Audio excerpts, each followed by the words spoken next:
Addictive disease या drug addiction एक clinical disease है, बीमारी है, और इसके कामयाब इलाज से पहले इसे समझना ज़रूरी है। गो के आमतौर पर एक इंसान इसे बीमारी के तौर पर नहीं बल्कि शख्सी बिगाड़ के तौर पर या रवैयों की ख़राबी के तौर पर ही सिर्फ समझता है, लेकिन हकीकत में तो ये एक बीमारी है। बहुत से लोगों का ये ख्याल होता है कि ये बीमारी जो है वो इलाज के ज़रिए नहीं बल्कि और तरीक़ों से ठीक की जा सकती है, और ये नशा करने वाले के इख्तियार में है कि वो जब चाहे नशा छोड़ सकता है या वो इस बीमारी को खुद से क्योर कर सकता है या मैनेज कर सकता है। एडिक्ट्स की जो फैमिलीज होती हैं खास करके, और जो उनके इर्द गिर्द लोग दोस्त वगैरह होते हैं, वो ज़्यादातर सोचते हैं कि ये जान के ज़्यादा करते हैं नशा या कम करते हैं, और ये कोई कैरेक्टर फ्लॉ है, जैसे कि अभी नीलू साहब ने भी ये बताया। तो ये एडिक्शन का जो कॉन्सेप्ट, डिजीज़ कॉन्सेप्ट बेसिकली वो यही हमें बताता है, यही हमारी निशानदेही करता है कि एडिक्शन जो है ये एक बेबसी की बीमारी है जिसमें कंट्रोल इंसान के बस में नहीं रहता, और ये वो जान के नहीं किसी के अपने साथ या किसी और को दुख देने के लिए कर रहा होता। उनकी जहनी कैफियत कुछ ऐसी हो जाती है, केमिकल इम्बैलेंसेस कुछ ऐसे हो जाते हैं, मेटाबॉलिक एरर्स अकर कर जाते हैं, जिसकी वजह से जो एडिक्शन है वो उनके काबू में नहीं रहती। That is why it is an addiction, वरना तो यूजर्स भी वो आपके 4 एरियाज में बहुत ज़्यादा इफेक्ट होते हैं, जिसको हम सोशल, साइकोलॉजिकल, बायोलॉजिकल और स्पिरिचुअल 4 जो एरियाज हैं इफेक्ट होते हैं। इसमें इसलिए जैसे वो ज़्यादातर लोगों का ये मानना है कि एक गोली दें, टीका लगाएं तो एडिक्शन दूर हो जाएगी।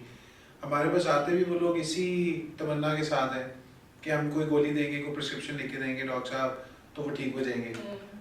या बस इंडोर आ गए हैं तो इंडोर वो ठीक हो जाएंगे। असल में बात ठीक होने की तो है ही। हम कहते हैं कि एडिक्शन ठीक होने वाली चीज़ नहीं है, ये मैनेजेबल डिजीज़ है, और डिजीज़ का मतलब भी डिस्कम्फर्ट होता है। जो चीज़ आपको तकलीफ में रखे, चाहे वो कुर्सी हो, चाहे वो जॉब हो, चाहे वो कोई रिलेशनशिप हो, चाहे वो कोई सब्सटेंस हो, कोई भी चीज़ हो, तो ये भी एक बहुत बड़ी मिसकंसेप्शन है। प्लस जब एडिक्शन, क्योंकि ये 4 एरियाज को बहुत ज़्यादा इफेक्ट करती है, तो इसीलिए इन पे काम भी 4 एरियाज पे होता है। जो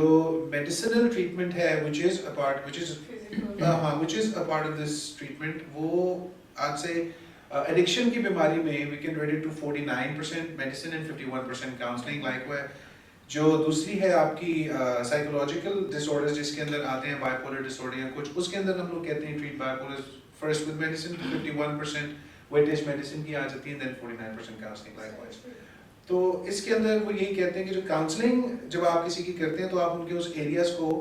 केटर कर रहे होते हैं जो कि छूट जाते हैं, क्योंकि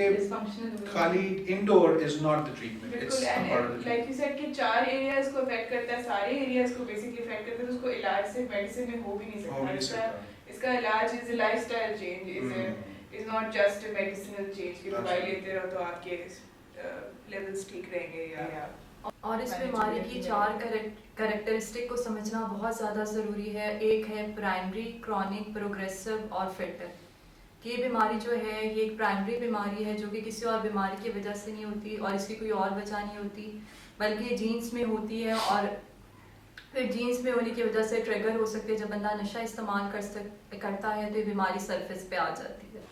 और ये एक फेटल बीमारी है, जानलेवा बीमारी है। इसमें मरीज़ अपने आप को भी हार्म कर सकता है, उस मेंटल स्टेट में जा सकता है कि अपने आप को हार्म करे या किसी दूसरे को भी नुकसान पहुंचा सकता है। इस बीमारी के साथ, नशे की बीमारी के साथ और भी दूसरी बीमारियों का बहुत ज़्यादा ताल्लुक है। रिसर्चेस ये शो करते हैं कि अगर 10 लोग ड्रग इस्तेमाल कर रहे हैं तो उनमें से 6 लोगों को डेफिनेटली जो है कोई और दूसरी साइकेट्रिक इलनेस, जिसमें बाइपोलर है, शिज़ोफ्रेनिया है या कोई और साइकोसिस है की बीमारी भी हो सकती है। ड्रग्स लेने की वजह से आपकी मेंटल स्टेट खराब हो सकती है, भले वो पूरी फुल ब्लोन एक्सपीरियंस ना हो, फुल ब्लोन क्लिनिकल लेवल की बीमारी ना हो, लेकिन फीचर्स कुछ कम तर शिद्दत की बीमारी हो सकती है जिसका डायग्नोसिस भी आसानी से ना किया जा सके, लेकिन वो अंदर ही अंदर इंसान की ज़िंदगी की मयार को ख़राब करे। जैसे आपने अभी बतलाया कि ये प्राइमरी बीमारी है, तो यहाँ पर ये जिक्र करना भी फ़ायदेमंद होगा कि बहुत से लोग, ख़ुसूसन वालिदैन, ये समझते हैं कि ये उनका कोई कसूर है और उनके बहुत से रिग्रेट्स होते हैं। वो माजी में झांकते हैं तो सोचते हैं कि अगर उन्होंने इस स्कूल में ना पढ़ाया होता, ये ना किया होता, ये भी समझते हैं कि खुदा उनसे नाराज़ है, हालांकि उनके बीमार गुनाह की होने सज़ा है। या उनके किसी गुनाह की सज़ा है, या उन्होंने कोई गलती कोताही की थी, ये उसका नतीजा है, या उन्होंने किसी को दुख तकलीफ पहुंचाई थी, ये उसकी बद्दुआ है, या तरबियत नहीं सही की या उन्होंने तरबियत ठीक नहीं की, या उनकी जो अपब्रिंगिंग थी बच्चे की उसमें कोई कमी कमजोरी रह गई थी।